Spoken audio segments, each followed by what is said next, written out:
SIR যেটা হচ্ছে, এই এসআইআর বিষয়টা কি এবং তৃণমূলের অভিযোগ এটা নাকি রাজনৈতিক মদতেও হচ্ছে।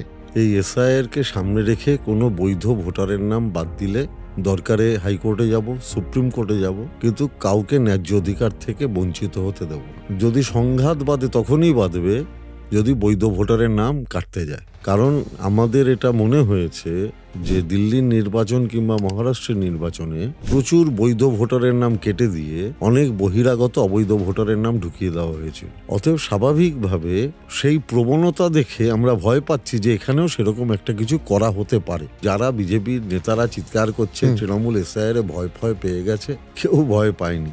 যারা এই যে মতুয়া সম্প্রদায়ের কথা বলেন, যারা বলেছিলেন নিঃশর্ত নাগরিকত্ব দেবেন, আজকে তারা বলছেন এসআইআর হবে। এসআইআর তার মানে প্রথম অবস্থায় তাদের নাম ভোটার তালিকা থেকে বাদ দিয়ে দেবে, তারপরে আসামের মতো ডিটেনশন ক্যাম্পে পাঠিয়ে দেবে, তারপরে তুমি নাগরিকত্বের জন্য অ্যাপ্লাই করো, তখন আমরা দেখবো তুমি নাগরিক কি নাগরিক নয়। আমাদের তো বক্তব্য অন্য, যে এতদিন ধরে 20 বছর 22 বছর ধরে ভারতে বসবাস করছে, সে এখন অনেক সরকারি সুযোগ সুবিধা পাচ্ছে, তুমি তার নাম কেন অহেতুক বাদ দেবে? আমাদের বক্তব্য এইটা। তুমি তো মুখে বলেছিলে নিঃশর্ত নাগরিকত্ব দেবে, তো ভাই নাগরিকত্ব দিয়ে দাও, তো দিচ্ছ না কেন? মমতা ব্যানার্জির তো একটাই কথা, যার ভোটার কার্ড আছে, আধার কার্ড আছে, বিভিন্ন সরকার সুযোগ সুবিধা পায়, তারা ভারতের নাগরিক।